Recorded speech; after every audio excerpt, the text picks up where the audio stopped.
Good evening, everyone. We have a regular meeting of the City Council of the City of Cape May. We are here in the Cape May City Hall Auditorium. Today is Tuesday, May 21st, 2024. The time is now 5 p.m. Please join me for the Pledge of Allegiance.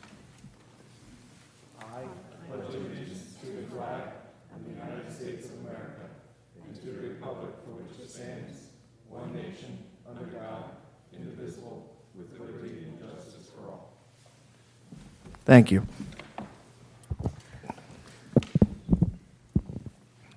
Under the Open Public Meetings Law, notice of this meeting was sent to the Cape May County Herald and the Press of Atlantic City, and a copy of the agenda was delivered to each member of City Council, posted on the Cape May City website and Cape May City Hall Bulletin Board.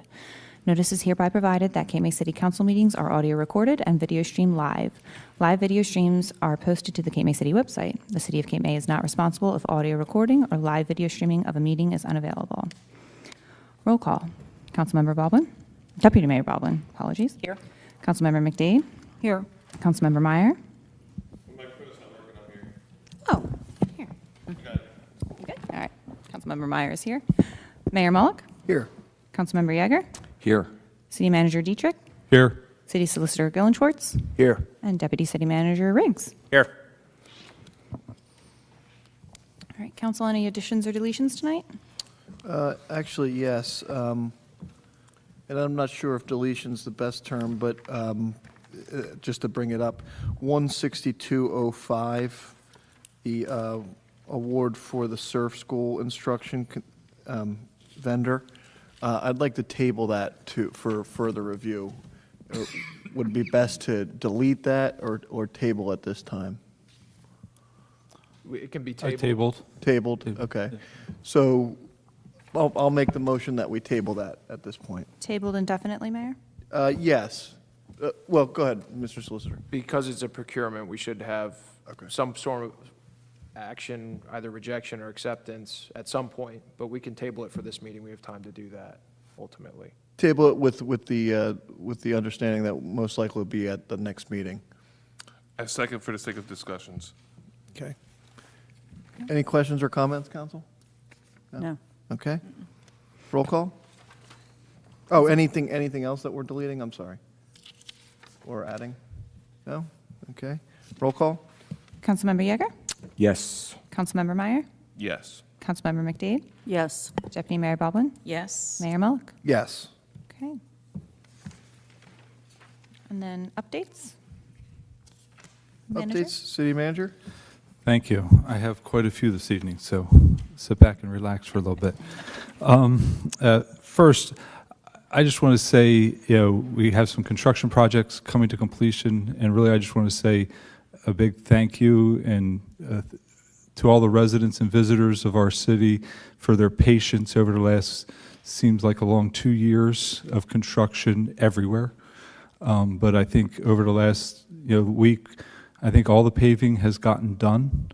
They're still doing some line striping on Beach and Lafayette Street. I think they finished up the city streets, Congress, Franklin, and Trenton today. But I think overall, all the three different contractors were able to get their work done the week before Memorial Day. So, and I just want to really thank all the residents for their patience, because some of the neighborhoods had a lot of tiring time, and but I think now we'll enjoy it.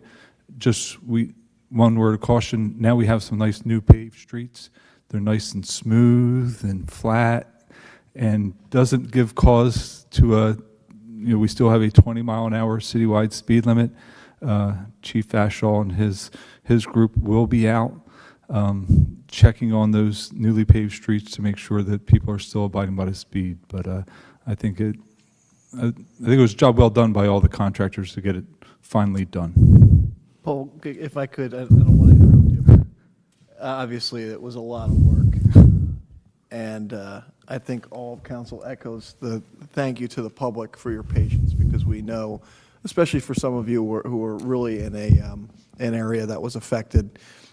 One of is in the front row here.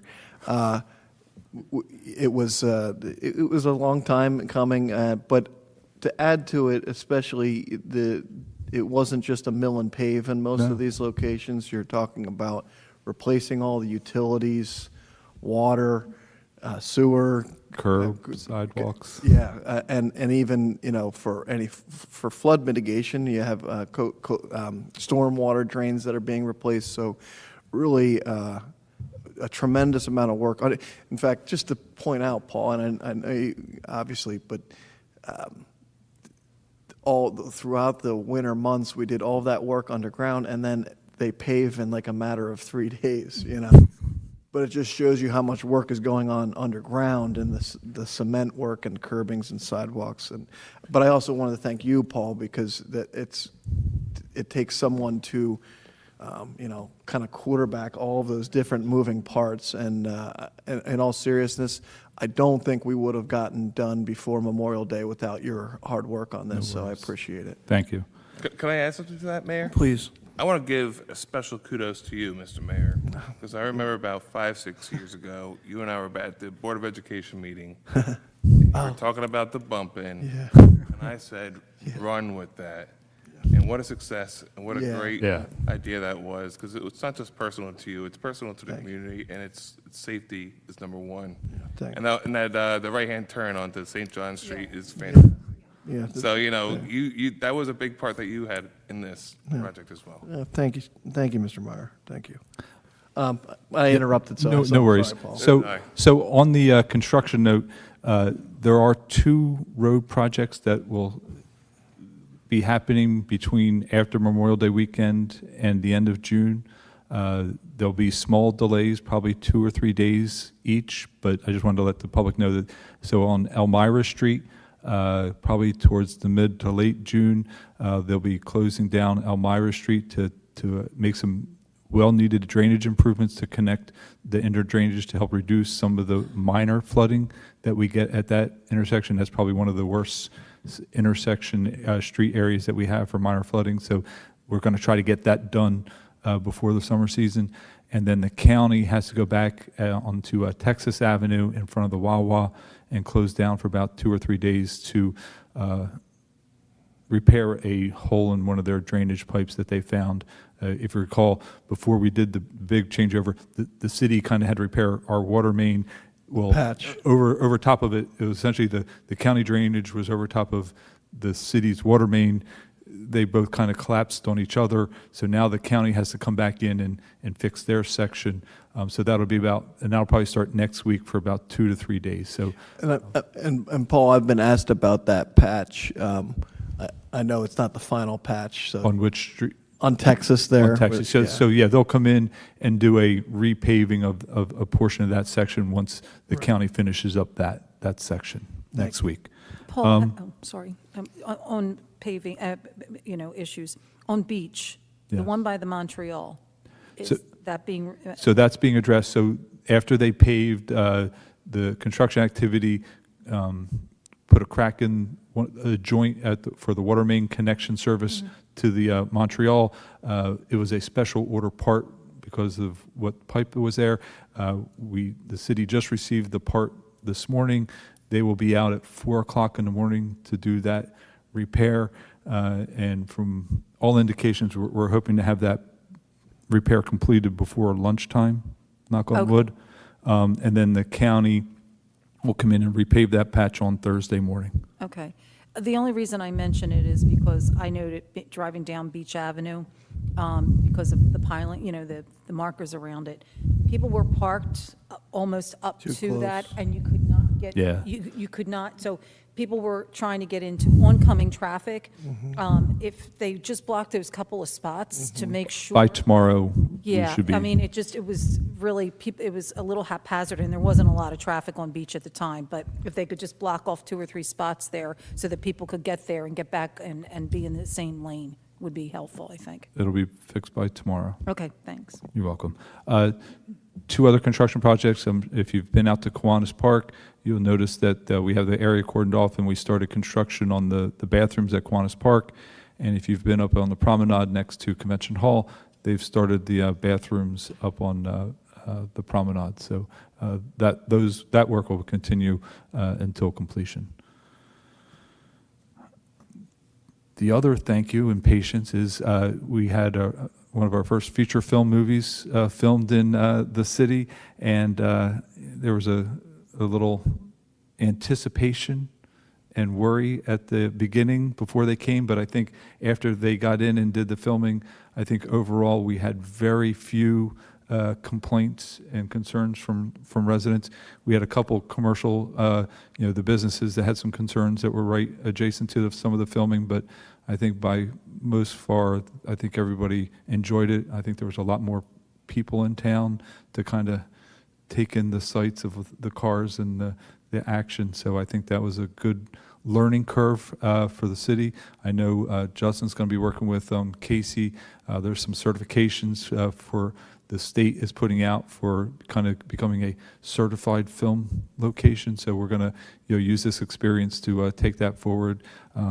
We did find out that the film crews, they spent around $250,000, and that was just the film company in town on the different things that they had to spend on. The city received around $90,000 for the manpower and effort and work that we accommodated for the film, and that doesn't include, I'll say, the individual spending of all the crew, the cast, that they spent individually within town. So I think overall, I think it was a good success for the city.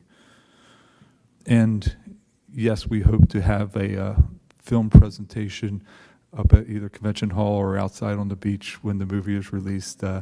Stay tuned. We'll be looking to preview that movie when it does come out. Regarding resolution 1630524, the establishing passenger transportation, the bus permit fees, just wanted to comment on that. The current ordinance that we have on the books for that process establishes that the fees are set by resolution by City Council. The ordinance that's in effect needs to be revised. Several, probably at least 10, probably more than 10 years ago, maybe close to 15. The administration and the mayor, I think, changed the process of how that bus permitting fee process happened, and the code was never updated. Fees have not been updated probably since then, and so this is a first step to implement that. We're in the process. This is going to move back to an online permitting system as opposed to being I'll say, a paper permit system post-COVID through the Chamber of Commerce. But by the end of the summer, I hope to have a draft ordinance for council to look to just to reflect how we currently use or how that system currently functions and operates. And then I did have a request. So currently the fee schedule, the last line has a $60 fee for the special transportation, and it talks about 16 passengers or more. I would ask if that could be amended to say 9 or more passengers to really be able to capture, I'll say, the small mini buses that come into town. That was the purpose of that, is to, I'll say, to catch those mini buses that come into town and traverse our city. So if that could be a request to amend that resolution in that fee schedule, please. May I ask a question? Sure. Who receives those fees? Those fees, I mean, up until today, those fees the whole process was administered by the City Chamber of Commerce, and all fees collected and costs incurred were to them. My understanding was the Chamber of Commerce approached the city and saying, "Hey, we're doing everything for the permitting process." They, at that point, they kind of were coordinating the permitting. They welcomed the buses at the Welcome Center and kind of coordinated everything. And at the time, the clerk's office really wasn't as involved. So city, allowed them to kind of keep the fees and administer the program. Post-COVID, or during COVID, the Chamber of Commerce kind of let the online version lapse and kind of did it administratively. When I came on in January, had some discussions with Chamber of Commerce and MAC, and there was a real need to have the online permitting process brought back.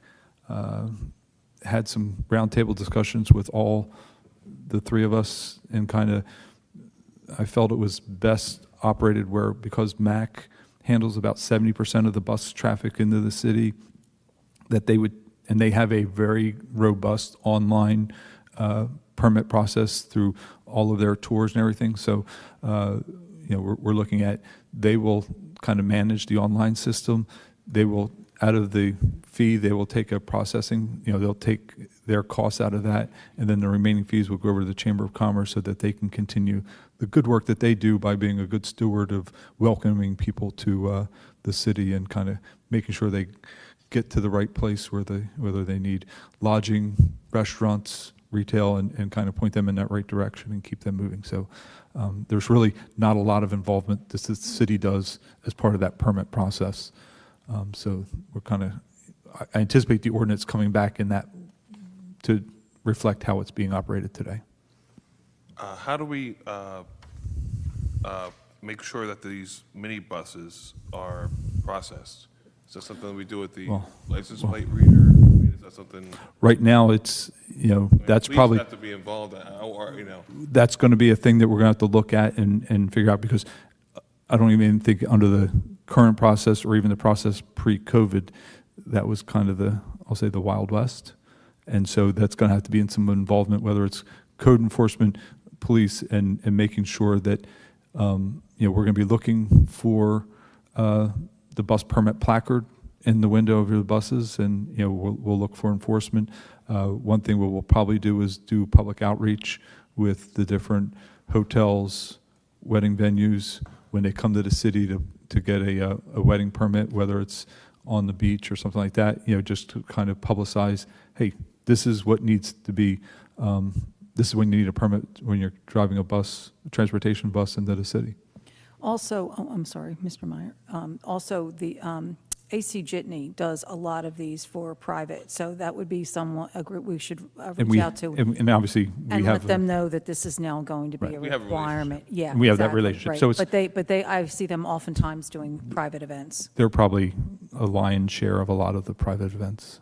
I think a concern that some residents may have, whether it's in the city of Cape May or on the island as a whole, is that where's the maximum amount of buses that are allowed in the Cape May, and where do residents expect them to be parked?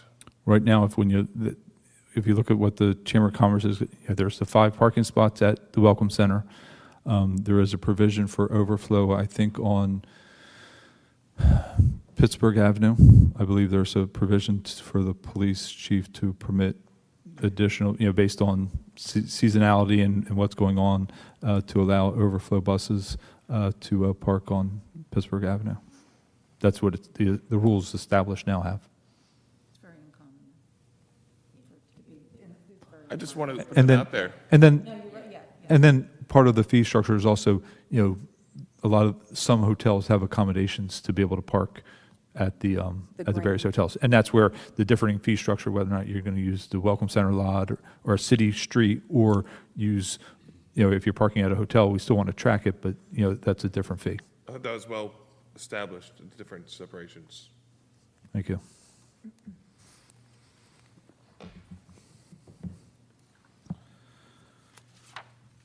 That's all I have for right now. Thank you. Thank you, Mr. Dietrich, and again, thank you for all your hard work on all that. No problem. Mr. Solicitor? I don't have anything tonight, Mayor, thank you. Okay, on to ordinances for introduction. Yes, we have ordinance 532-2024, ordinance providing for the implementation of state requirements for lead-based paint inspections for certain residential rental dwelling units. Okay, do I have a motion? I'll make a motion just to bring this up for discussion. Do I have a second? I'll second. So we've received a lot of comments on this, specifically from realtors, and Mr. Dietrich or Mr. Solicitor, whoever would like to jump in first. Sure. Have a little discussion and then Right. go back to council here. I know this was briefly discussed at the last council meeting. I wasn't present, but the intent was to include the short-term rentals and the long-term rentals Short-term rentals obviously aren't required under the state statute from an administrative process, as well as just looking at a health and safety, looking at it, trying to remove lead from this throughout the city, whether it's paint or in the pipes, so from a health and safety standpoint, administratively, we looked at, trying to do it. We did look at removing the fees from the short-term rentals, just to show that, hey, this was not an attempt just to grab fees, an additional set of fees from our short-term rental properties, but it was really more of a concern of a health and safety and an administrative process. I know several council people have fielded concerns. I fielded some concerns from some local property owners, rental property owners, as well as realtors. I know Chris has also received similar requests. So I think it probably is prudent at this point if we could remove the short-term rental portion of the ordinance, but move forward with the long-term rental provision that's required under the statute, so we can move this program forward. Maybe the council would be interested in, maybe we set up a small subcommittee to further review the issue of short-term rentals, and just review with the realtor community on how we're going to implement the program, just to kind of give a little education, and then introducing it will allow the city to move forward with how we're going to administer the program. We've discussed internally how we're going to administer it. Obviously, changing and removing the short-term rentals changes some of the flexibility that we have in it, but I feel confident with our staff that we'll be able to administer the program as necessary under the state regulations. But the first step is we need an enabling ordinance to do so. Can I ask a question then to the solicitor? And just to be clear to everyone at the table and in the audience, if this is first reading, or introduction rather, would we introduce an amended ordinance in regards to meeting the state minimum? And I just want to be clear to the folks in the audience and to everyone up here. What Mr. Dietrich just described was what we have to do, the bare minimum by state law, which I think would make sense to pass this evening, just to make sure we're in compliance. Go ahead. I would counter that by saying that if we're going to introduce this now, and we're going to involve the real estate community or anybody else, private renters, would we have to amend this to have to? Why would we introduce this now if we're going to have to amend it later and it's not going to be? I would say, to that, Councilman Meyer, I would say that the amendment to make this conform to the bare minimum under the statute is a pretty simple one. Okay. And I could go over that, what that would look like, and it would be amending a line and a number in the exceptions list. And before we go there, if I could just say one thing, because to Councilman Meyer's comment, I do think formulating a subcommittee on this makes a lot of sense to address any of the other concerns.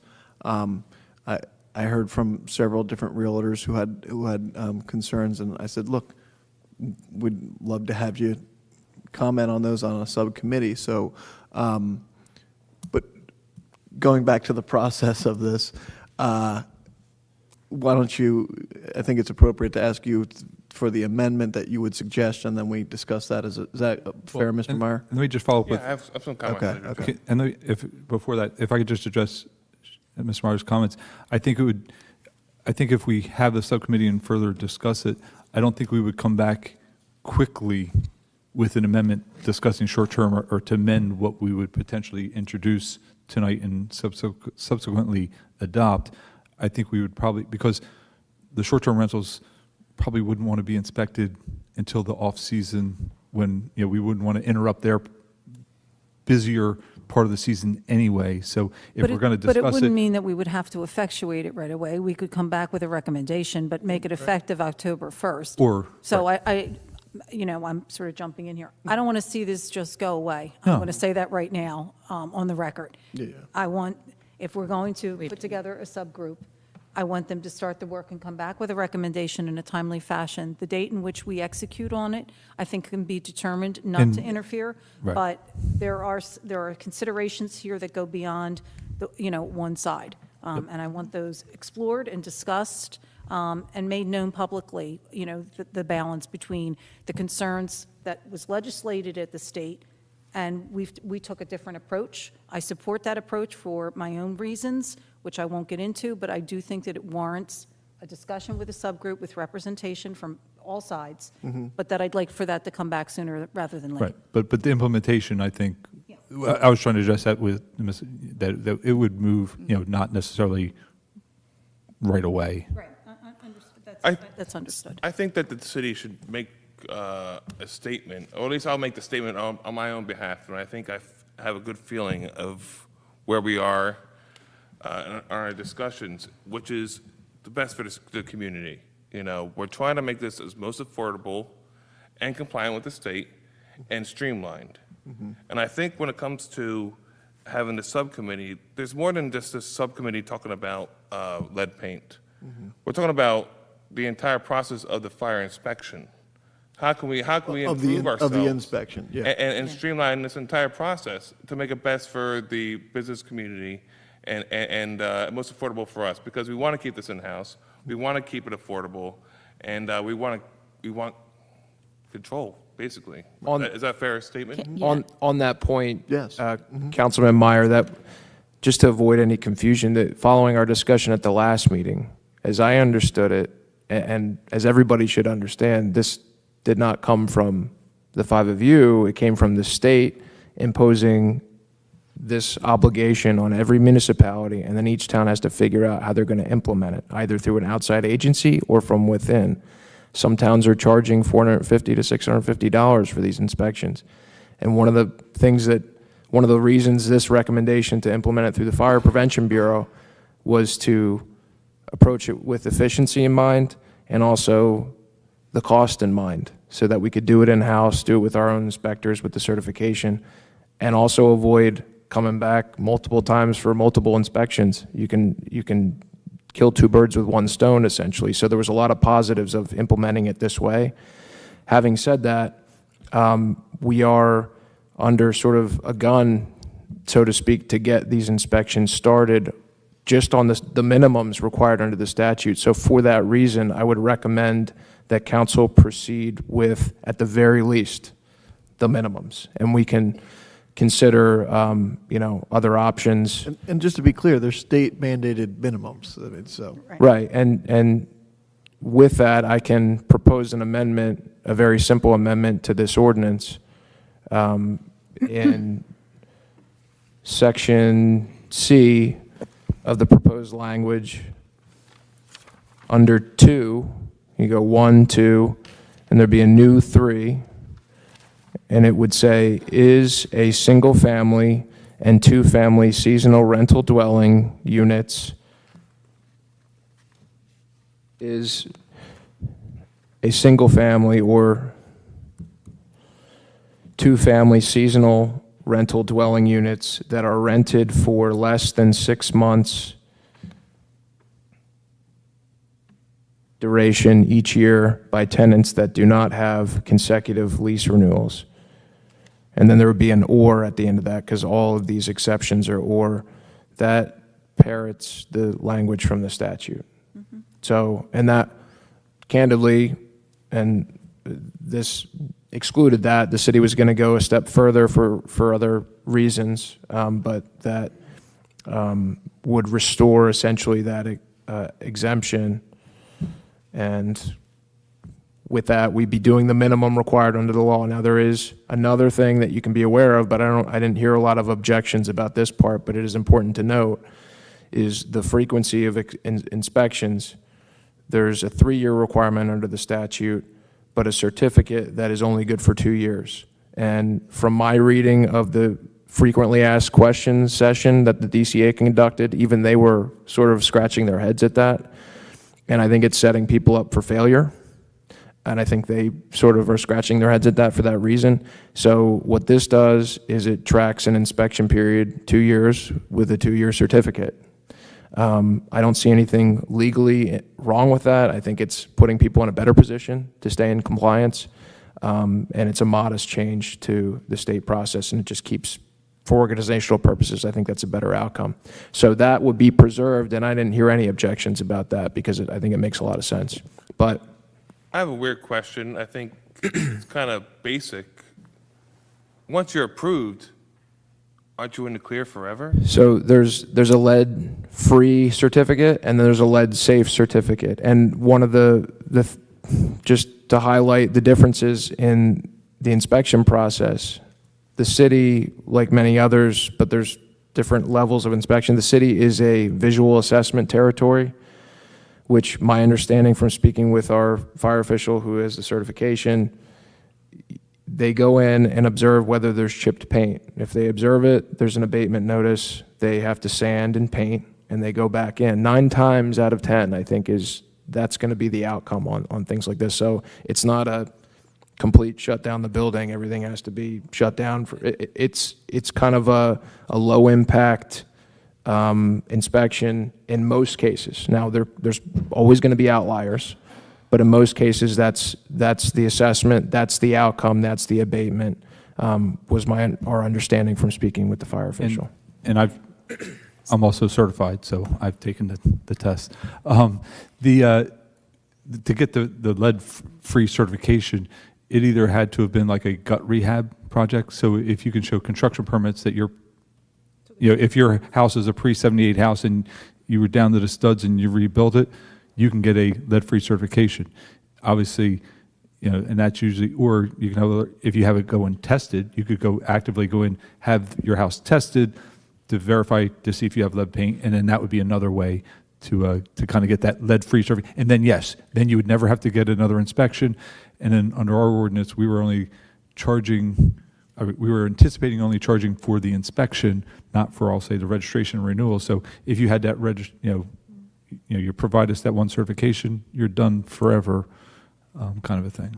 Mr. Dietrich, just because there's probably people listening who don't know, can you hit on that 1978 number and why that matters? I mean, So 1978's the kind of the year that they figure that all of the lead-based paint was kind of out of the market and not readily available to be able to paint your house. So, that's kind of where they chose that date to figure houses built after that were using non-leaded paint in their homes. the differences in terms of process for houses built after 1978 are not required. I mean, can you go through Yeah, that? any home built Not that there's a lot. built after 1978 obviously would not have to even be inspected, be registered, or anything like that. So that's, so it is a small subset.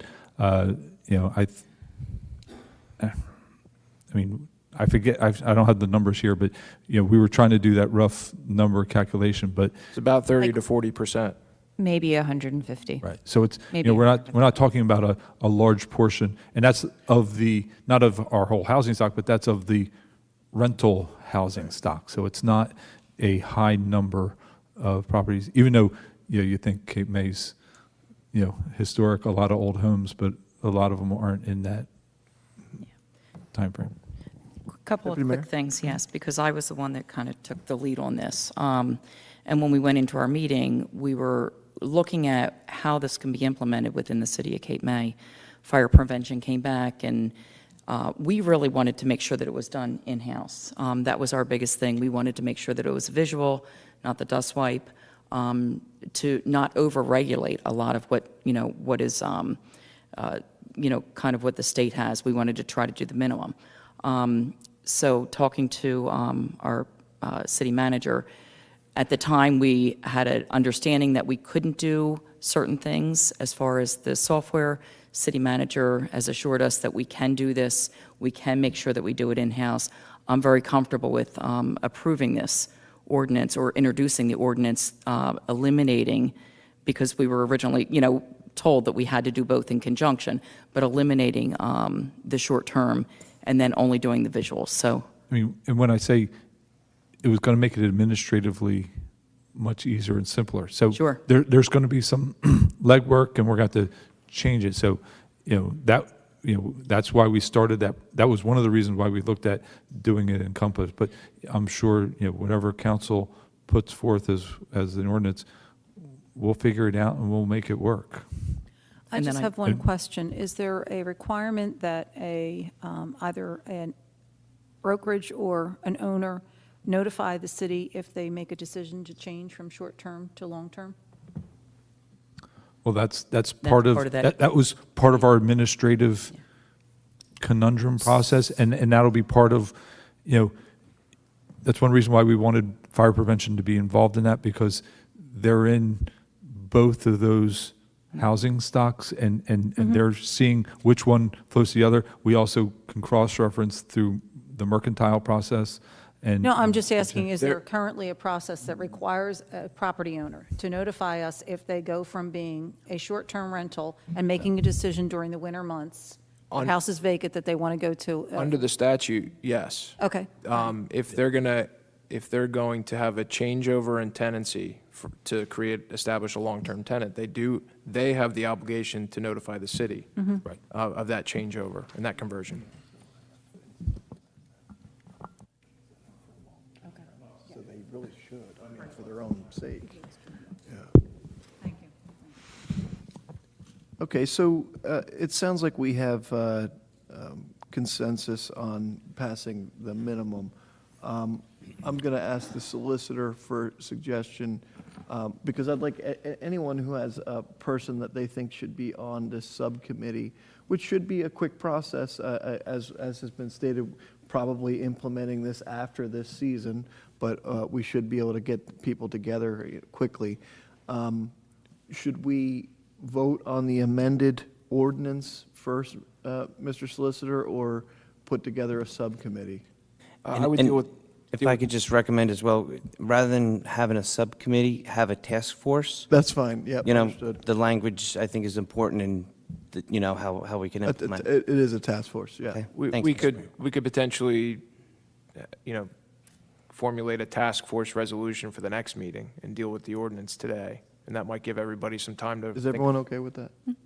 Yeah, okay, fine. Do we have to formalize a task force? Can we create a liaison to create that for us? And do it ad hoc. probably Do an just ad, be a I meeting mean, or two. it's fine to do an ad hoc. Yeah, I mean, I think each of us has their ideas on who they think might best be, a representative, to have an objective view. I'm just saying, I just don't have, I'd rather just streamline this, is my point. I understand. And it may be a one-meeting task force, too. I think so. So, and That's we're what it- we're already talking about it in public, so. Yeah, I'm all in favor. okay. So is your suggestion to vote on this first? Vote on the amendment. Okay. And then if council's in favor of, establishing a, limited task force for the purposes of evaluating the other portions of this ordinance that haven't been adopted tonight, that can be a separate motion. Do I have a motion to amend?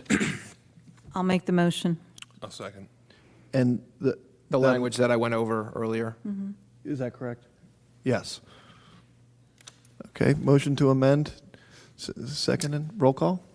Councilmember Yeager? Yes. Councilmember Meyer? Yes. Councilmember McDade? Yes. Deputy Mayor Baldwin? Yes, Mayor Mullick? Yes. Do I have a motion on the amended ordinance?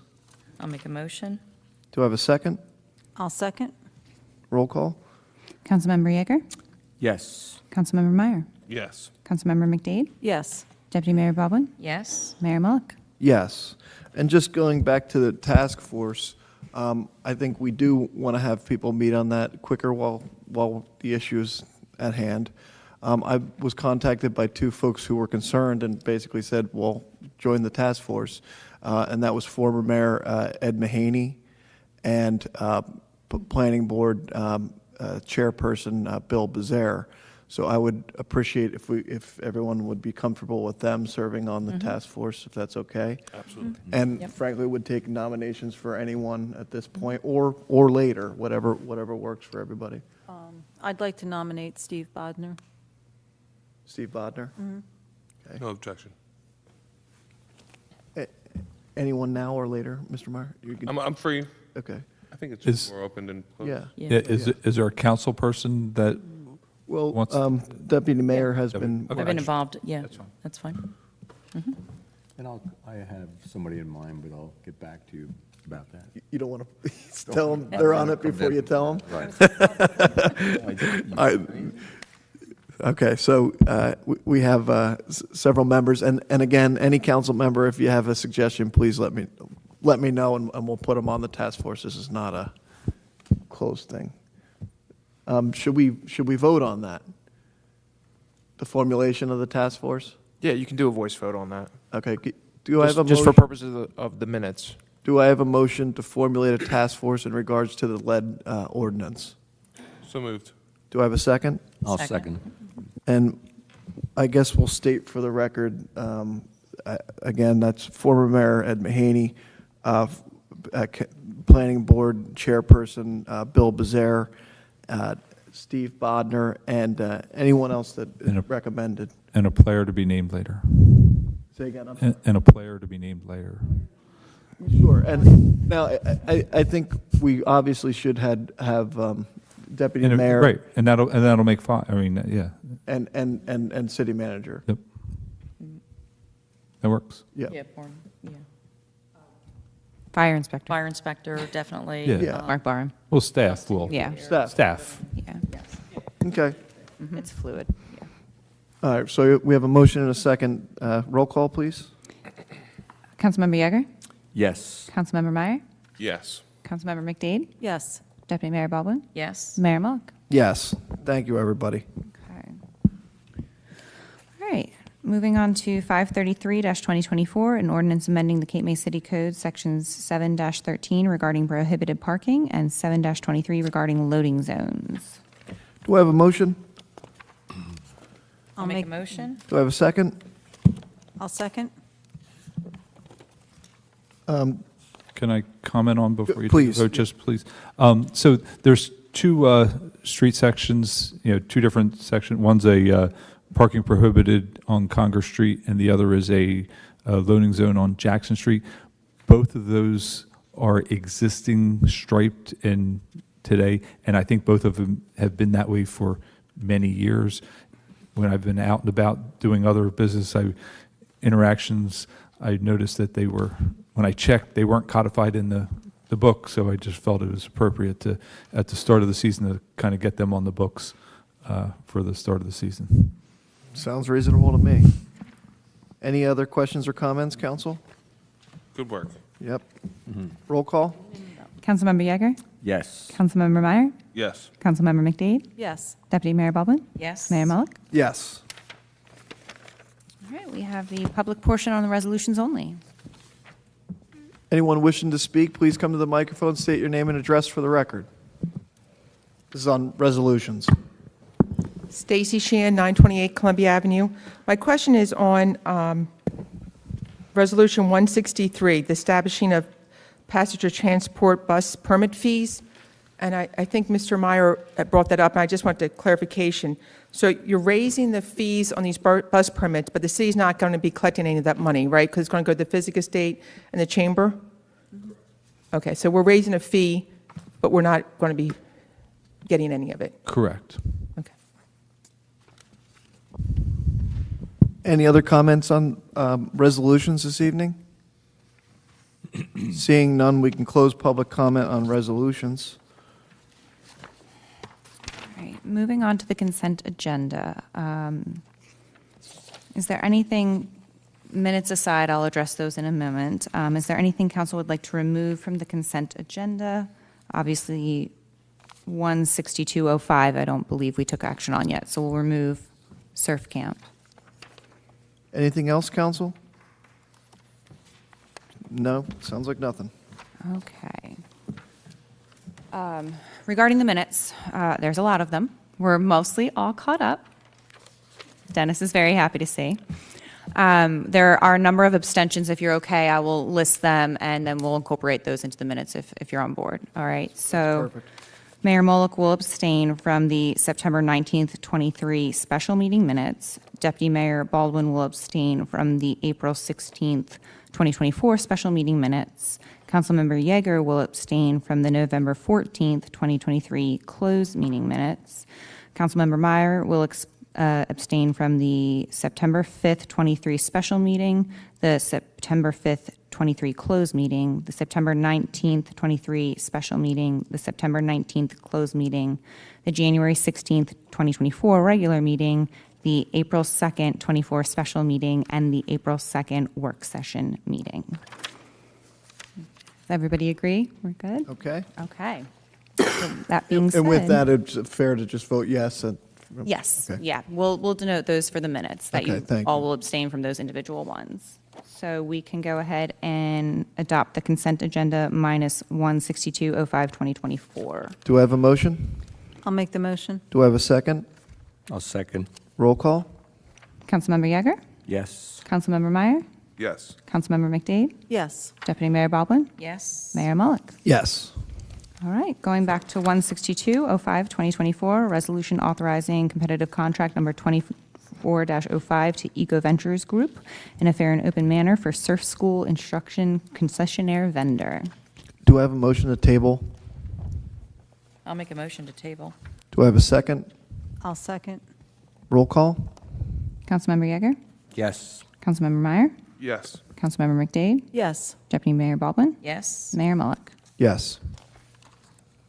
And on to old business. Any old business, council? Yes, actually, I do have something here.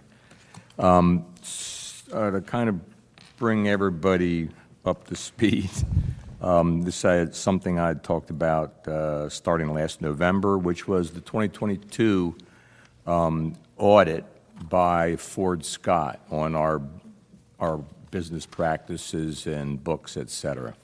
And I have responded to or reported on this one time in the past. I met with the CFO back in November to identify, previously key issues from the previous administration that should be addressed in this administration.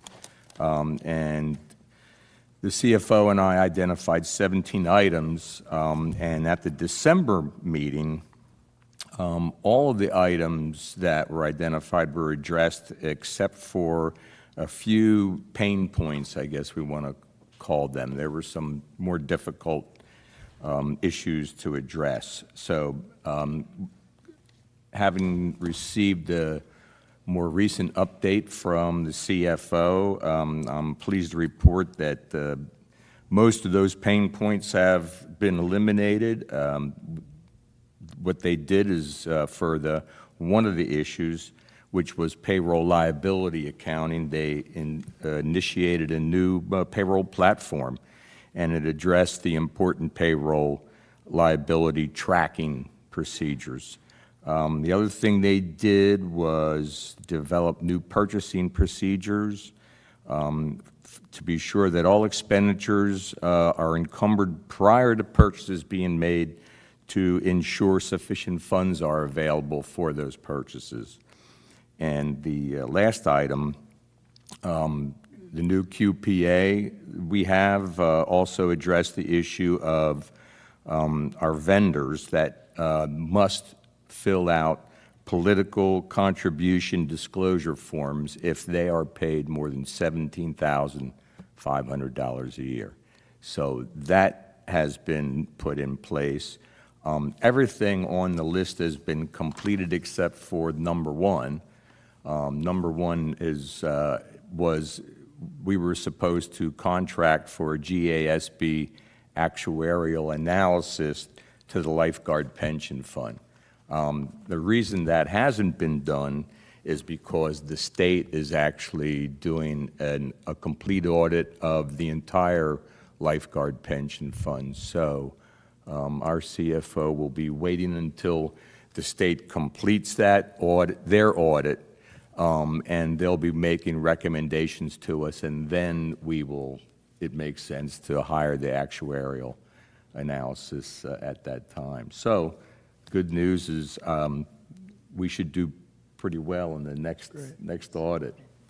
That's Coming great. up, I guess, in late summer or whatever. It's not a long update, but I know that took a lot of time and effort, Mike, so thank you very much. I mean, that's great. That. So thank you. Okay, any new business, city solicitor? I'm sorry, did anyone else have old business? Just wanted to mention Sorry. that, no, that's okay, that the Jitney brochures have been printed. They're getting distributed this week and have confirmed with Casey and her team that the signs that we purchased last year for the bus wraps will be on there this coming weekend. So they will be identified as Cape May shuttles and not, the company that we contract with. So I think that's great. Very good. Any other old business, council? New business, city solicitor? I don't have anything tonight, Mayor. I hope everybody has a nice Memorial Day weekend. Thank you. City manager? Thank you. I have three things.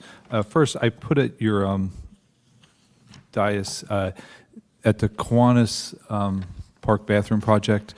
I put a proposed change order for $29,806.12, and it's mainly for two items: electrical service and a sewer force, a pump station to pump the sewer out to the sewer main. When we were developing this project, the site engineer had said, when the contractor that's doing the park improvement said, that they had coordinated utility service at the building. Well, they didn't. So when the bids went out, these two items weren't able to be incorporated into it. So we need to run an electrical service to the building, and then the pipe is there for the pump station, but the actual installation of the pump is not there. So I just wanted to get a verbal kind of if I could get a motion vote this evening on this, and we'll formalize this with a resolution at the next meeting. But in order to keep the contractor moving, I wanted to, I just got this last night, and I wasn't able to really get it on the agenda formally, but I at least wanted to present it to the council. And I know you haven't had a lot of time, but those two items are reasonable in looking at previous projects that I've done in the past, and it's necessary. We can't obviously operate the bathroom without electric and somewhere for the bathroom to go. You're asking for a verbal approval. Verbal approval. And the amount again, Mr. It was $29,806.12, and So that's it's summation on this sheet. and if you on the reverse side, it does have it's a 12% of the project costs. Okay.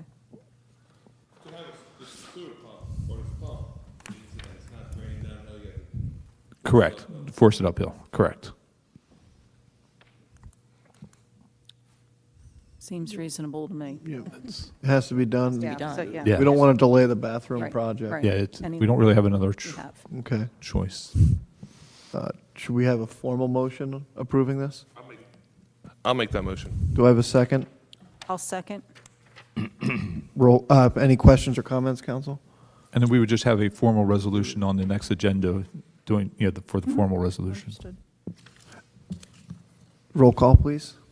Councilmember Yeager? Yes. Councilmember Meyer? Yes. Councilmember McDade? Yes. Deputy Mayor Baldwin? Yes. Mayor Mullick? Yes.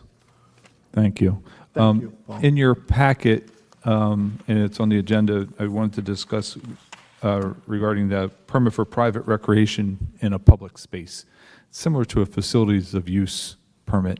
And this would be an ordinance, and this would cover, the different variety of people that already kind of, teach surfing, yoga, star watching, whatever the different activities, and different people go out and charge or have different events, whether they charge or not. But we don't know necessarily the contact name of all those people, insurance and indemnification, and those different things. So this ordinance would establish kind of the rules for that, to really just to provide the contact information and get their different insurance and hold harmless and indemnification stuff, so that we have that on file in I'll say, a modest application fee for a different application fee for not-for-profits compared to for-profit businesses. Didn't we at one point approve either an application or something very similar to this? It's ringing kind of true to me. I think that was for events. Am I? We did the special events Special ordinance, events. which this is, I would characterize this as the little brother or sister to that ordinance.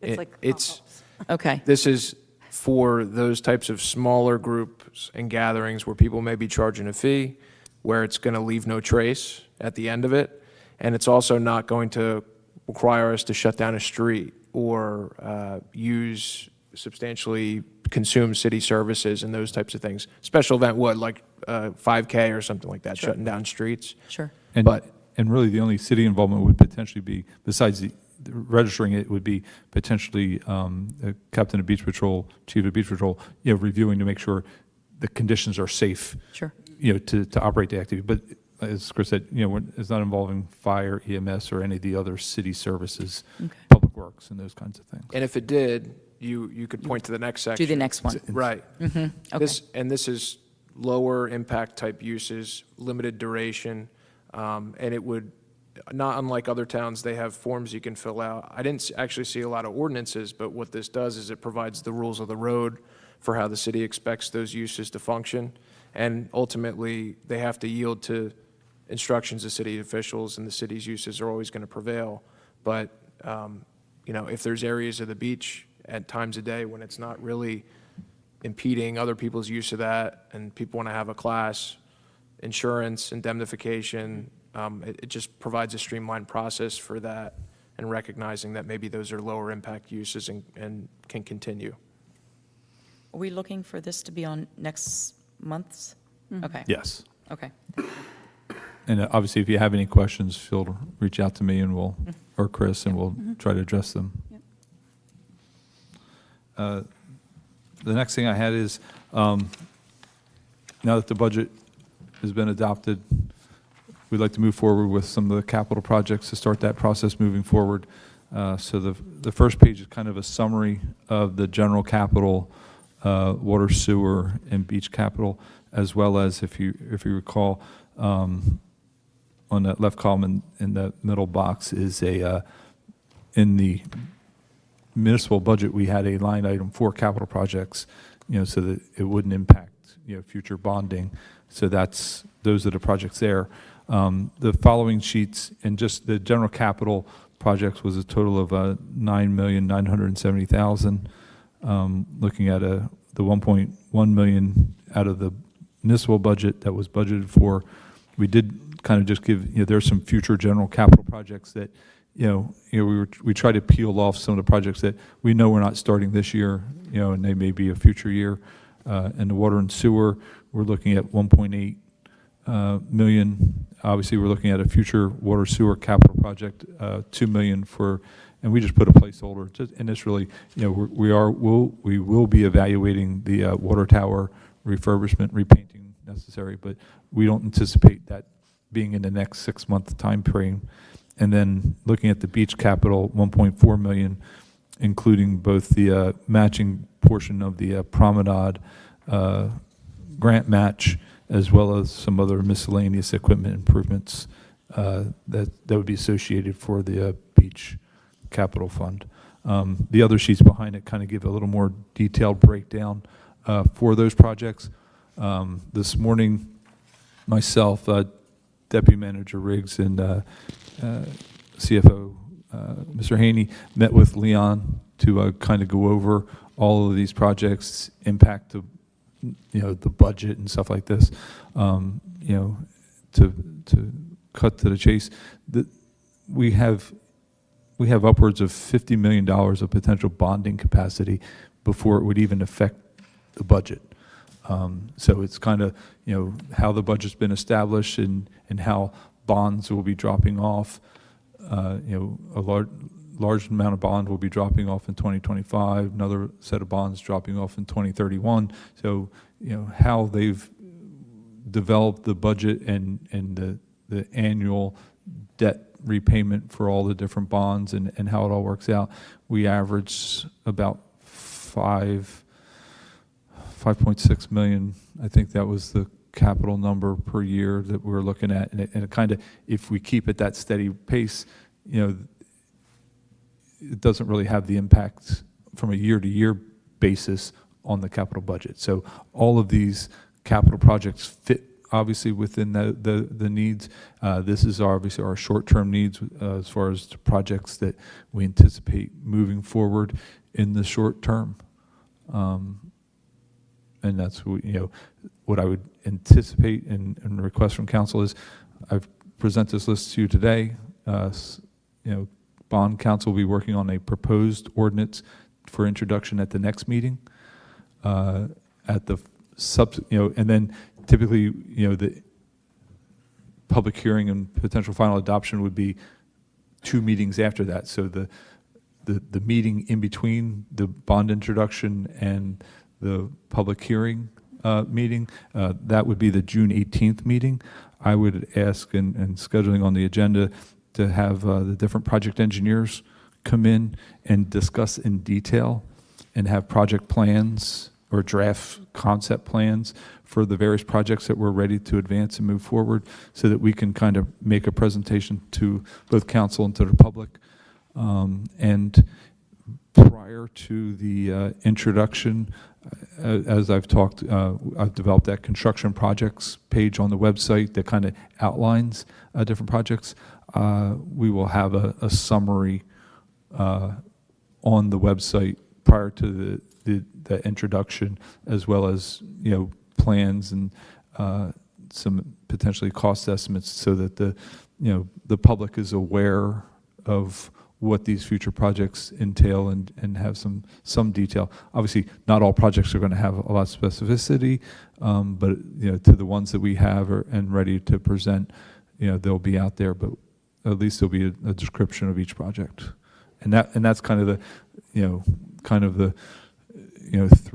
the next 3 meetings, so to speak, of laying out the approval process for the capital bond projects. Can I ask a quick Sure. question? The CME and the desalination plant. Yes. Exactly where does that stand currently? Because that's not part of. So CME, we've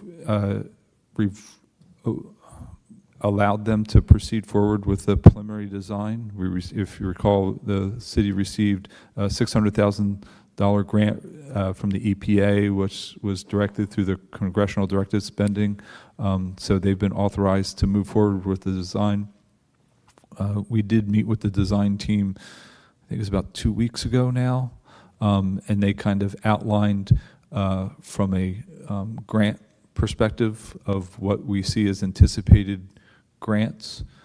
So if we're looking at, they have some, the estimates, because it's still preliminary, the estimates have been varying between 42 to just around $40 million.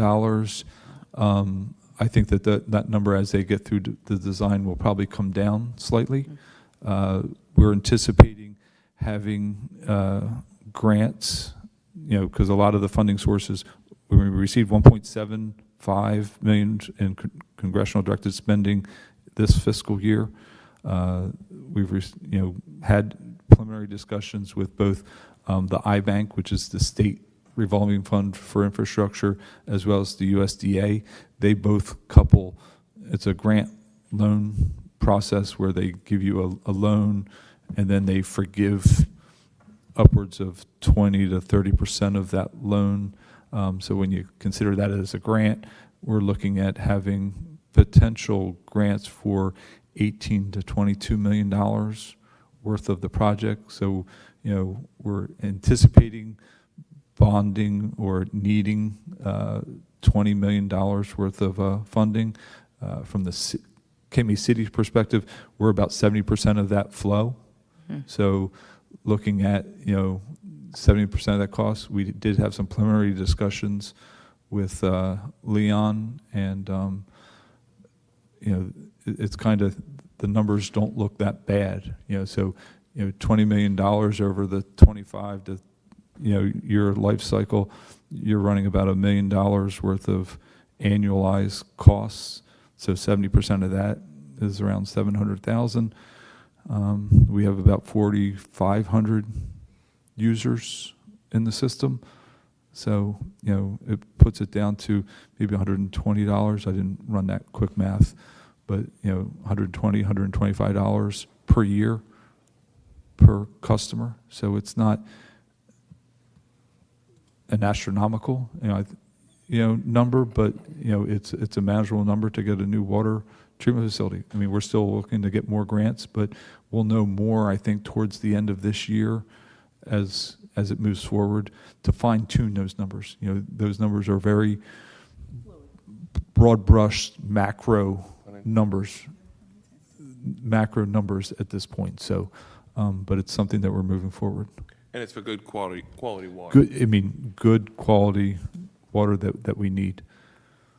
Yes. Okay. Can I ask something? Can I ask you a question, Mr. Manager? People are super psyched about these beach walkways. There are people dancing on the beach that haven't been on in over a year. Well, that's, And can you talk about where that funding came from?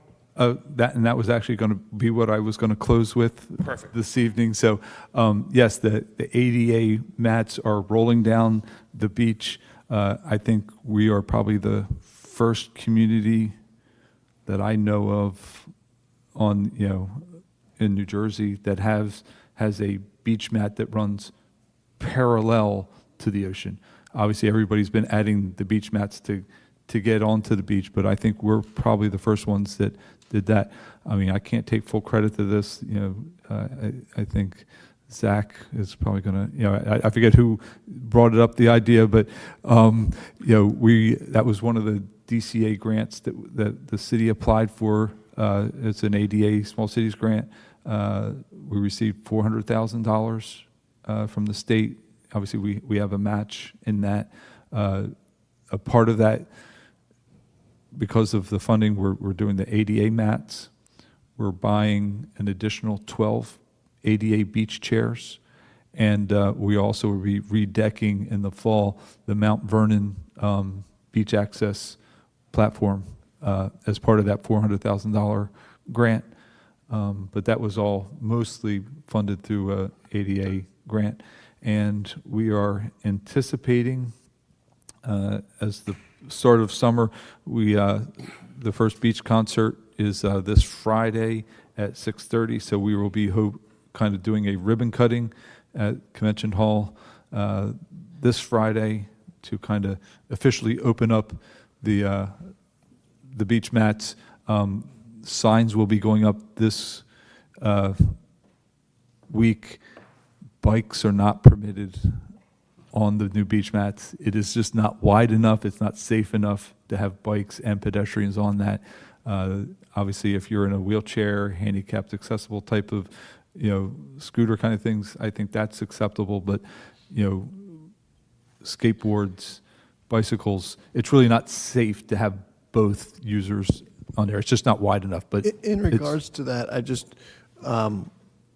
I think we should put signs up sooner than later, but should we, I think we really put that under the existing promenade ordinance, but really it's a question for Chris about, I think, are we looking at a new ordinance in regards to that?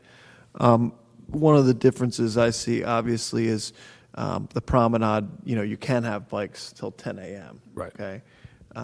That's not what we're looking for on this. So just technically, should we be looking at a different ordinance for that for maybe the next meeting?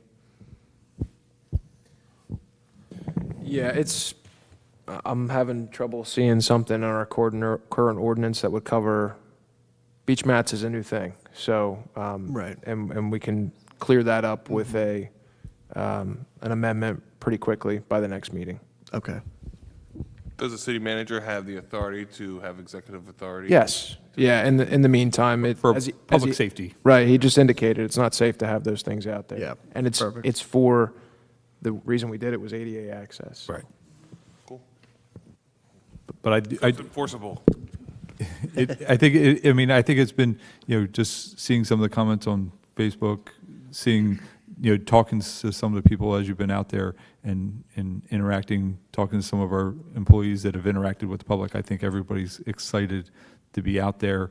And it does give, somebody that does have some disabilities to enjoy a little bit more of our beach than just coming straight out and seeing it. They get to enjoy that.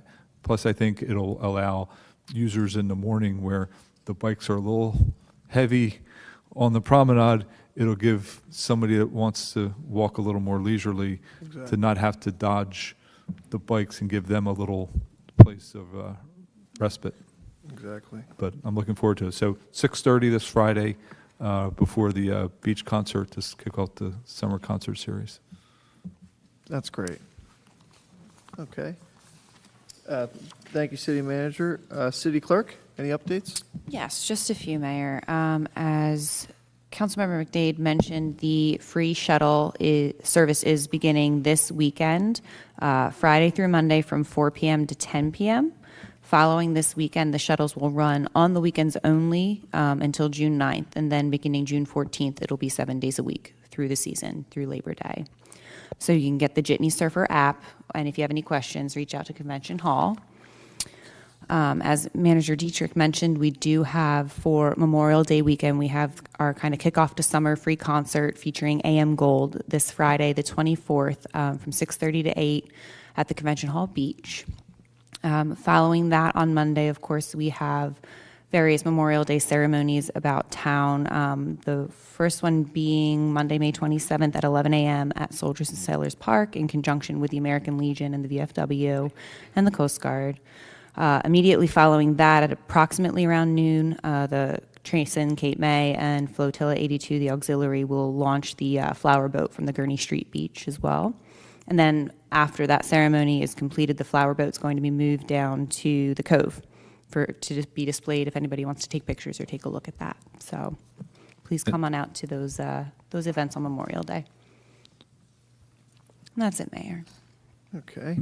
Mayor, I forgot one last thing. I apologize. So Beach Tag wanted me to give an update to council and the public on preseason sales. So from January 1st to April 30th, revenue is up 124,200 and I can't read the rest of the numbers, but it's about that.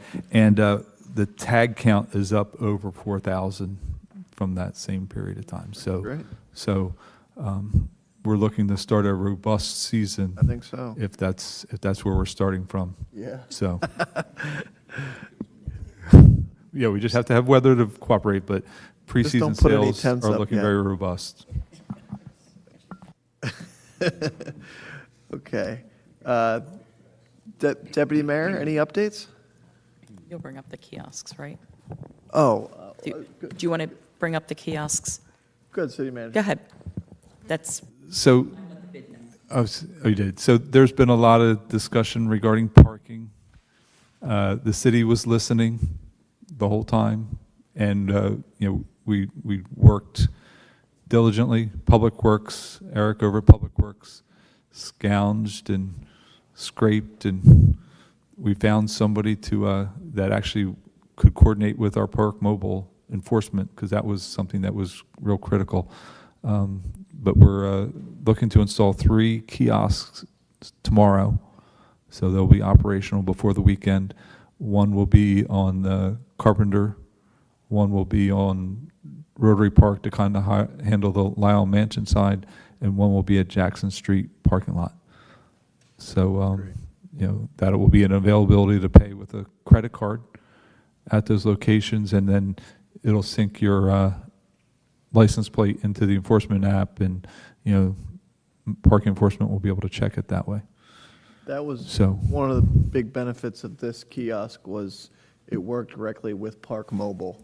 So that really, it worked, Park Yes. Mobile works directly with the police, so it really is a And- nice cohesion. And Eric did a lot of work and arm twisting to get them delivered so that we could install them this week. So Great. I know it's been a frustration for some, learning curve for others, but we did look and try to find a reasonable alternative cost-wise for the city to implement a non-phone app solution. And I would just like to imagine, like, that was a fast 5 weeks, I think. the whole time that it took was just getting it. The preparation was done ahead of time, so that was done very quickly. Yeah, Yeah. we jumped on it and, we heard quickly. We didn't wait till the last minute and go to Walmart and pick these up off the shelf. Thank you for your work on that. Thank you. Deputy Mayor, anything else? Okay. Yeah. Councilmember Meyer? Yes, this also coordinates with Deputy Mayor and I. We are a part of this group task force with Justin to, reenact this book brigade that we have in the city of Cape May and also promote the grand opening ceremony. We have this book brigade, June 13th, 2024, 1 p.m. It's going to be along the same book route. Join us when we pass books from Ocean Street to Franklin Street to celebrate the grand opening of the county library's newest branch in Cape May City. The ribbon cutting will be at 3 o'clock at the school. For any information, please call Rachel Ertl at 609-827-4118. So I've been stuffing envelopes yesterday and sending out emails to any nonprofit I can think of. And if I haven't thought of you, just please contact us. Our letter, which was with the help, by the way, of my assistants at the library. They're the ones that proofread all my work. That's cool. It says, hello, the city of Cape May invites you to you and your organization's membership to participate in the city's second book brigade. On May 22nd, 1982, the city moved the books from the former library, which was in the basement of the city hall, to the current location on Ocean Street. The books were moved by a human chain of volunteers like an old-fashioned fire bucket brigade. The city is reenacting this book brigade on June 13th, 2024, around 1 p.m. Thankfully, the county worked with us to push the date back so that the kids from the schools who get out at 1:05 p.m. to also participate with their parents. So, please join us as representatives of your organization as well as the community. Please share this information and post flyers on your bulletin boards and around the town. This event will be one for the history books. Absolutely. Cool. The history books. Exactly. I love it. All right. Councilmember McDade? Nothing at this time, Mayor. Councilmember Yeager? Nothing, thank you, Mayor. Okay, I just have some thank yous and really, again, thank the citizens of Cape May for their patience with the roads and thank the county for their partnership. The county did a really wonderful job working with the city. We had a lot of work up prior to them starting, but also during the process, minor changes that came up, any issues that came up with residents on the road, broken pipes and things like that. The county I don't think they really ever told us no, maybe a couple little things, but they really worked with us, and I just want to say a special thank you to Bob Church, but of course the administrator, Kevin Lair, and of course all of the county commissioners who supported all of these projects. It's a lot of money in Cape May. In fact, I was up for a county open space meeting. They had the commissioners meeting beforehand, and just to report the amount of times that Cape May City came up as things that they needed to approve within their budget, I kind of felt bad about having to make our next presentation, but I do want to thank them very much. I want to thank the Department of Public Works, who have been hard at work. You all know how much rain we've had lately. We've had a ton of rain, yet they're out there working, getting it done. The city really is looking very nice. The pavilion, I went by today. They are doing some real beautiful craftsman work at the pavilion. They were starting the flooring inside of the pavilion today. They're using like a beautiful mahogany. People are going to be really, really thrilled. And then, I want to thank the Recreation Department and Casey Radigan and Convention Hall. They did so much work with that film. So they put so much time and effort that without them, I don't think it would have been as smooth as it ended up being. And of course, the police department. Chief Fatshaw's not here this evening, but his staff just did the whole department did a really wonderful job. Some of them working until 3 o'clock in the morning. They did a great job there. And again, I just want to thank the Department of Public Works getting ready for Memorial Day. I saw them putting the flags out today on Beach Avenue. They look beautiful. And I know they've been working on Soldiers and Sailors Park for Memorial Day Monday for our event, which I, of course, invite everyone to attend. And really, it is a beautiful ceremony, and the flower boat ceremony right after is really a beautiful event. So with that, we'll open it up for public comment. Anyone wishing to speak, please come to the microphone. State your name and address for the record. Thank you. Chris? Good afternoon. Chris Bezaire, 228 Windsor Avenue. I have a couple of things. I'll try to keep it quick. First of all, you guys have thanked everybody enough, but I want to thank again everybody that helped to get the roads done in time. It's obviously a huge task. On that note, I do have one minor question that was addressed before, and I hope it's going to be addressed again, and that is the stop sign in front of King's and at Collier's on Jackson and Perry. It was addressed that that was going to be revisited because it's still there. So that striping, bless you, is a special inlay overlay as part of the crosswalk. So that's going to be scheduled in the upcoming week. So that revision is still forthcoming. Will that stop sign remain in the same spot? The stop big sign in front of Collier's, I believe, moves up towards into the intersection more to create it. The stop on Lafayette will remain the same. Okay, that answers my question. Thank you. The second thing I have, I was here several months ago and said I'd be back, so now I'm back. Where do we stand with working class housing and the discussions with the Housing Authority? I think I reported maybe 2 meetings ago, I forget, we established a affordable housing subcommittee. We've met. We're now trying to coordinate a meeting between that housing subcommittee and Cape May Housing to work to revise our fair share plan to incorporate that project into it and incorporate it into, allowing a worthwhile project move forward, but also meet the affordable housing requirements for the city. Okay. And we Yep. feel confident that we'll be able to come up with a mutually beneficial project, but ultimately will provide good affordable housing opportunities in the city.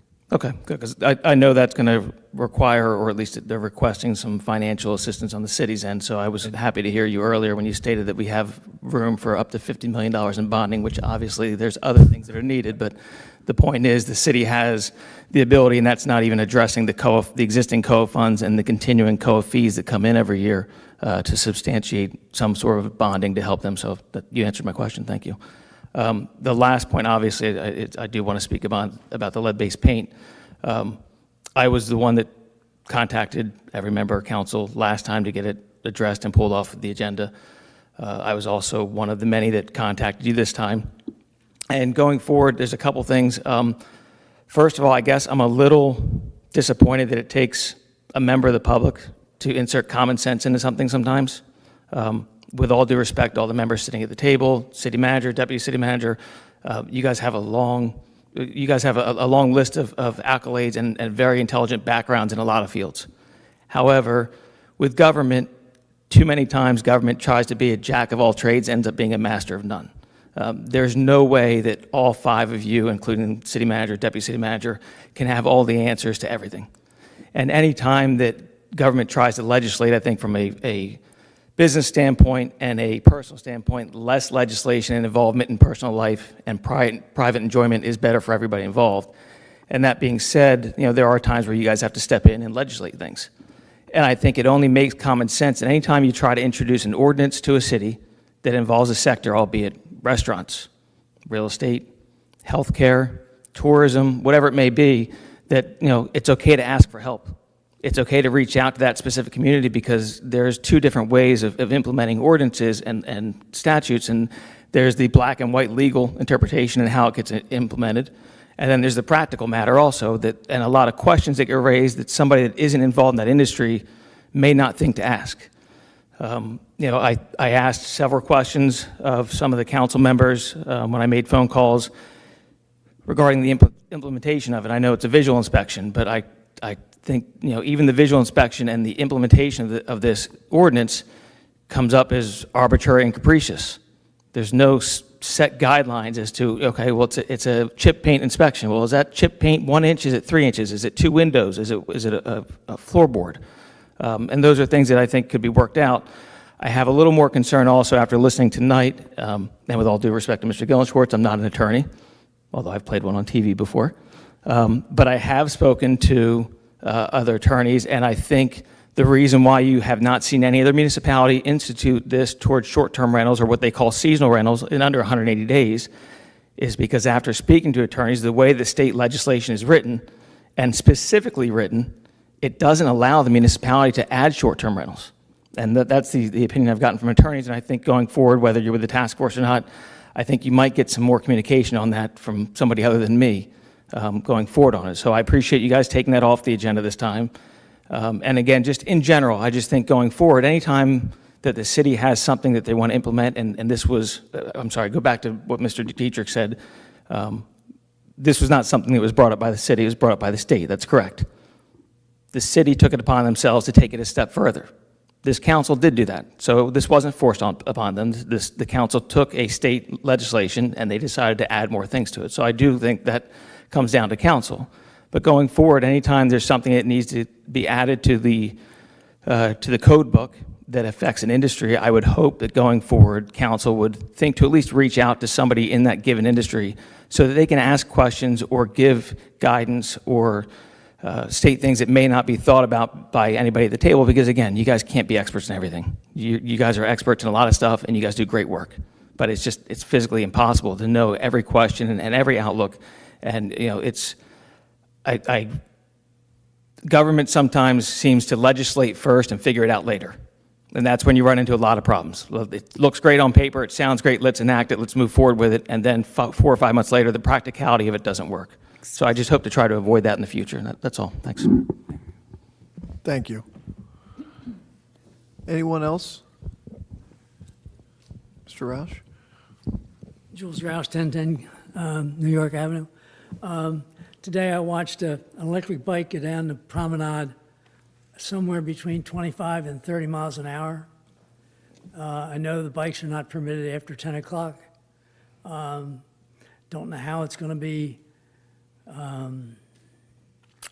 handled, but if we don't put a stop to it, we're going to have some serious accidents. Those things are a menace on a small area with the increase of people we have coming to the promenade. I know it's an issue for the police department, but I would encourage the council to be a little more aggressive in asking the police to be aggressive on it. And Mr. Dietrich, we've talked about the bonds. I would hope as we add increased amounts of bonds that with each one of them, we include in that the actual cost per year to make that payment of principal and interest, so that we can, as a community, look and see if it's a 25-year bond, this is going to be the amount of money that bond is going to cost us. And I think that's an important issue. The other thing that and I don't know, Mr. Dietrich, you may have gotten this publication. It was in the Herald. I don't know whether you've seen this. I'm going to give it to Erin, and she would just copy it. It was a news release from DEP on the upcoming new coastal zone regulations. It's something that we're going to need to be very, very cognizant of, and I hate to think, but I think it's going to have an impact on grant applications if we are not current with this thinking moving forward. Thank you very much. Thank you, Mr. Roush. And just to reiterate what you just said, electric, anything, is not prohibited on the promenade. So I just say that publicly. But electric scooters, electric bicycles are not permitted on the promenade. It's an enforcement issue, of course, at any time. Yeah. Yeah, have to pedal, you have to, yep. we don't need to prolong it, but I wonder whether, and I hate to think another license, but we have so many people coming in from out of town with their bicycles. I don't know how we would license them, but maybe at some point, if it's a real issue, we need to license the electric bikes, if that can be done, or whether it's prohibited by the state. I think it's a state issue, but it is an issue. I mean, how fast can these bicycles go before they're basically a moped, et cetera, et cetera, et cetera? I always say that it took 100 years to make, vehicle laws.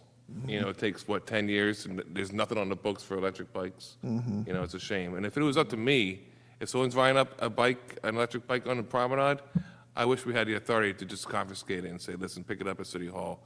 You'll learn your lesson for next time. Because it's the same local people that are doing it. They're the same employees of Cape May.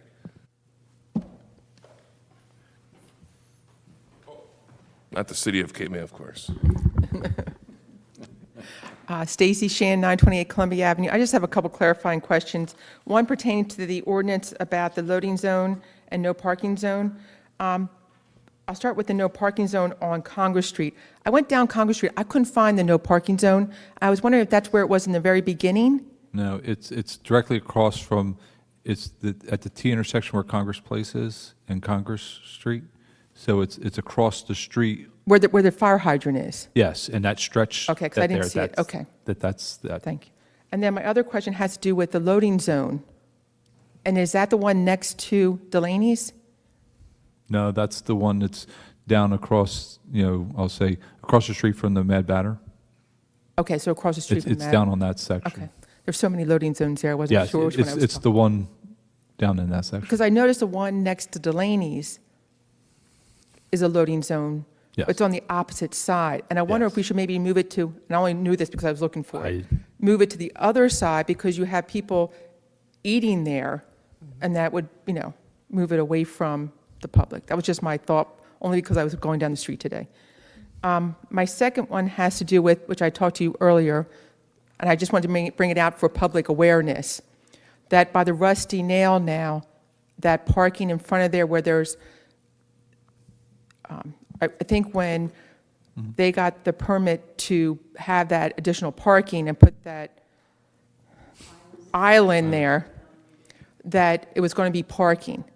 And now I noticed that there was a bike lane running through the parking of where those cars are going to be there. That's where it's the county's road, even though our planning board may have had that as a condition that they can't really control the county in that. But we've had some discussions with the county, and hopefully we'll have some discussions after the project is approved and been inspected to work with the county and see if we can find some alternatives in that area. Okay, so, And we're going to anticipate before the weekend is to remove the park mobile signs along there, so there's no confusion that as it's striped today, you can't currently park along that section. yeah. And we had that discussion. I just wanted to Yes. bring it out Yep. for public awareness that you cannot park now on that island side. Correct. My second question has to do with the AME Church. I know there's talk about having an addition put on. As of now, there's been no permits issued for that addition, correct? I've seen no proposed plans, there's no permits or applications Okay. for that. And that would come before council as a resolution if there was a building that was going to be built, is that correct? Not sure if that would need, I don't know if that would need council approval or not. The concept of that was incorporated into the lease, and there is a permitting process incorporated with that, in which, Mr. Gillen Schwartz. Thank you. sorry, the lease incorporates the concept of an addition, but contemplates that it would follow the same track as a city project, which would be, going through the HPC and any other applicable permitting that would be applicable to that. But council reviewed the concept of an addition and deferred it to the appropriate, bodies to review that. Okay, so we would never see a resolution coming forth through council to approve the addition? Not necessarily. So no? No, because they already, they already reviewed that concept, like, are you going to do an So addition? You should they go. already said they could do the addition. Provided that it goes through the same processes that the city would go through to do Okay, that. that's all, yeah. just one clarification. Then my other question has to do with the AC Electric, and I know Mr. Meyer's been on this, the sidewalk, and I still see no plans moving forward with a sidewalk around the Atlantic City Electric.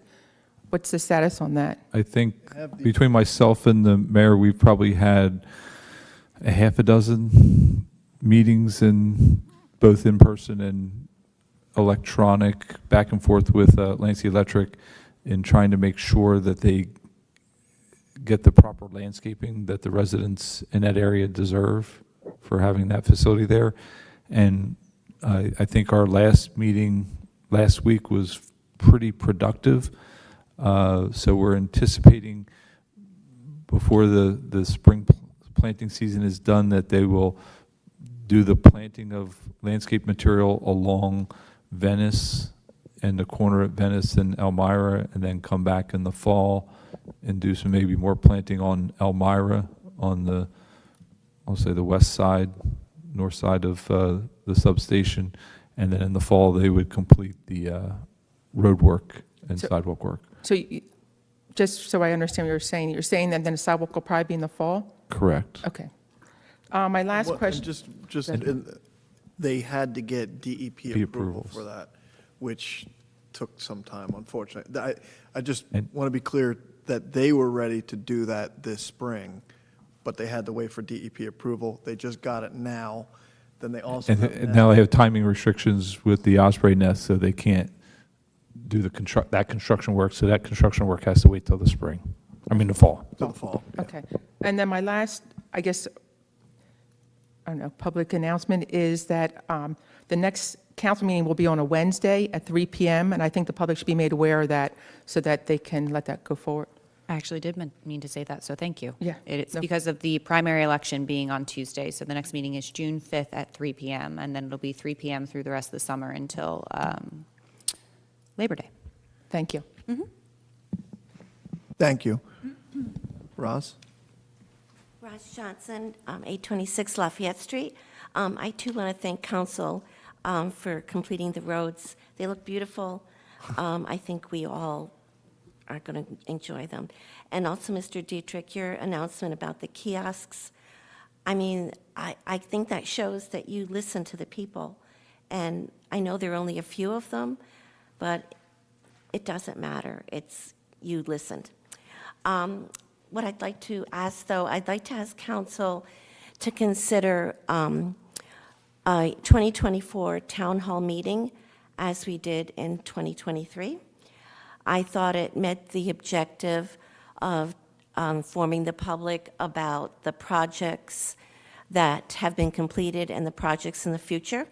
And it also let the residents have a forum for questions about these projects. I don't know what the library public space looks like, but I don't know if it could ever be held in the library so people could, no, it's too small. It's probably too small, but June 13th, you can see for yourself. Yeah, I know. I'm excited about that. Anyway, so yes, I'm asking for another town hall meeting, a 2024 town hall meeting to be considered. We will do that. We will do Thank you that. again. Thanks. Set your schedules. But we will do, I think we would probably make it out of a council meeting just to have that, but that's fine. Any other public comment this evening? Dennis? Start the clock now. Just kidding. After years of begging, I guess I can thank you for the road. Thank you. Oh, good. Yeah. But in all seriousness, Dennis, we do appreciate your patience. Roz is on Lafayette Street. We know. Yeah, Thank you. Appreciate it. And actually, you specifically, early on in the project, the electric company, I think, hit your. Cut my service. I got a call The house at, I was think, cold like 8 day. o'clock in the evening that The project has started, and the first house they did was Dennis Crowley's, and they broke his electric service And I line. just got off the phone with you, and I looked out the window, and Paul was in the hole already with duct tape fixing the electric. No way. No, but thank you. Yeah, thank you. I just had a few questions because I'm a little confused by that discussion you had about the lead-based inspections. And if you could clarify a couple things for me, I'd appreciate it. Is the ordinance that you've introduced, that's required by the state? Yes. And Whether we adopt it or not, there's requirements in the statute that have to be effectuated. does the statute allow for exceptions? Yes. It does? Yes. So the exceptions we have are the ones that the state would, As amended tonight, it mimes the statute. with the exception of the seasonal rentals. No, the seasonal, we modified the ordinance tonight to just parrot the language in the statute, which includes an exception for single-family and two-family rental dwellings for less than 6 months in duration. Okay, so they would have been picked up under the 1978 exception anyway. If a building is built during or after 1978, regardless of how long it's rented for, It's it's not exempt. going to apply. Right. Yeah. So, and then the discussion you were having, you would say there's about 30% of the housing stock that is pre-78? That the estimate is a very rough estimate, just based on some, the entire. Yeah, I get that. And wait, and I don't think it's just pre-78. I thought that was after 78 and long-term rental. I thought that's what that estimate was. I So our fire inspector did some comparison of various spreadsheets, and he identified about 465 rental properties, long-term and short-term, that were built before 1978. So we're still trying to identify the exact number of properties that are only long-term rentals built before 1978. We're estimating it's around 150. It's about 30% of like all the rental properties that we have. So we're 30%. looking around It's 150. not just the So- houses after 78, it's the houses Pre. before 78, pre-78. Pre-78, Pre-78 rented and longer all- than 6 months. Long-term, yeah. And all long-term rentals. So the section of the market, which would be seasonal rentals, would be about what? 30%, 20% No, if you had 450 total roughly, and 30 or 40% are of that? you're talking maybe 300 plus with Okay. your short-term. Okay, so, Built before 1978. Housing that is available. so correct me if I'm wrong here, but doesn't that language that you passed tonight means that that section of the residential housing stock is not going to be subjected to lead paint inspection? Yes. Correct. That's the state exception language. So the city's policy is that that section of the rental market doesn't need to be lead inspected? That's the state's exception that the And city's that's- incorporated into the ordinance. And that's what we're going to discuss in, Because it looks to In me the like task force. you're carving down a small group of properties which may well have lead-based paint in it that you're not going to be inspecting by policy. Right.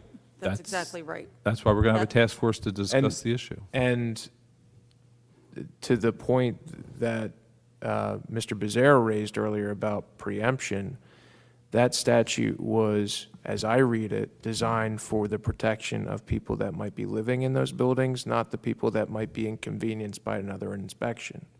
So That's correct. So the concept that the city might provide greater protection for those individuals, I think, serves the purposes of the statute, not conflicts with it. But I understand that those arguments are out there, but that's the counter argument. Right. Now, whether the city considers doing that in the future will be that's TBD. That's going to be the discussion of that task force that we discussed earlier. And- Tonight, and- we're just going and- forward with the And statute. when the task force comes to that junction in the road, they're going to be giving heavy weight to the health and safety of the people who occupy those residential rental units. That is the intention. And, I think that we're asking them to take a look at it for the short-term market, as you're suggesting. I think we all have our own personal views on where the cutoff should be. But we're asking this group to take a look at it and see whether or not that we, as a group, make a recommendation that makes us feel comfortable that we're not compromising in some way. That's my personal. Compromising the safety and health of the people who Yes, who I have. temporarily live in those. I'm not here to. Can I just add one thing, Dennis? And because every individual person said the exact same thing to me, which was, and of course is discussing it separately with different council members. A, health and safety, number one. But number two, the goal of this should not be any more bureaucracy than is necessary. Everyone said the same concern. They don't want to see this be more bureaucratic issues for the renter. So how do we do that? I mean, that's the question, okay? And three, we don't want to be a moneymaker. This is, if there's a actual cost, then we just want to hit the minimum cost. This is not a new fee that we want to stick on people. This is about health and safety. So I just want to be clear to everybody that's listening. Everyone on council said that exact same thing to me, that yes, health and safety, number one, but after that, we want to do this with minimal bureaucratic inconvenience to the landlord and with minimal fee. Again, not looking at this as a fee generation issue. This is strictly a health and safety issue. But at the bottom line, we want to make sure that there isn't some pro forma exemption for anybody that's affected by this law. And I think that's been the healthy debate that we've seen already so far, and I hope will continue on the task force. They'll make their recommendations to council, and we'll see. Okay, Yep. very good. Thank you. Thank you. All right. Stacy Shan, 928 Columbia Avenue. We were bringing up this lead-based paint, and we talking about rental units. I was really shocked to find out that the hotels and motels were not included, but yet every other step of the way, we've been trying to make them the same. When they pay the 1%, for now they're paying both paying the 3%. But yet when it comes to lead inspection, we're only saying possibly the short-term rentals will be affected, but not motels and hotels, which I think affect the public for safety as the same. If I could just They're go ahead. answer with that. Yeah. In talking with our our Fire Bureau Inspector Mark, they're already covered under the Housing Bureau, so it's part of another inspection that he already does with it. So to answer the question, they do take that into effect. Okay. Any other comments this evening? Seeing none, motion to adjourn? So moved. Thank you very much. Have a great evening, everyone. The time is 6:50.